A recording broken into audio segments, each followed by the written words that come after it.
মসজিদ ধোয়ার লোক পাওয়া যায় না, ঝাড়ু দেওয়ার লোক পাওয়া যায় না, কিন্তু বাজার ধোয়ার লোকের অভাব হয় না।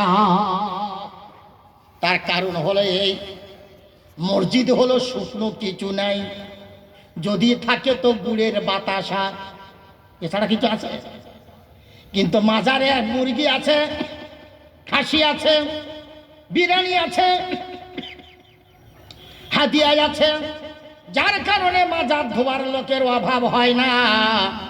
আর আল্লাহর ঘর মসজিদে কিছু নাই, এজন্য মসজিদ ধোয়ার লোক পাওয়া যায় না। কিয়ামতের দিন আল্লাহ ডেকে বলবেন, আমার পড়োশি কই? ও আমার ফেরেশতারা, আমার পড়োশি কই, আমার আত্মীয় কই? ফেরেশতারা বলবেন, আল্লাহ তুমি বলেছ কুল হুয়াল্লাহু আহাদ আল্লাহুস সামাদ লাম ইয়ালিদ ওয়া লাম ইউলাদ ওয়া লাম ইয়াকুল লাহু কুফুয়ান আহাদ।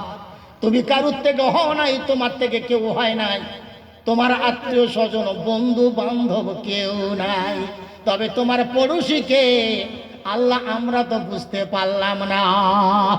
এ যুবক নওজোয়ান, কান খুলে শোনো, আল্লাহর পড়োশি যদি হতে চাও, আল্লাহ রাব্বুল আলামিন বলেন, আমার ফেরেশতারা আজান হলে যারা ছুটে মসজিদে যেত, মসজিদ থেকে বেরিয়ে আবার চিন্তা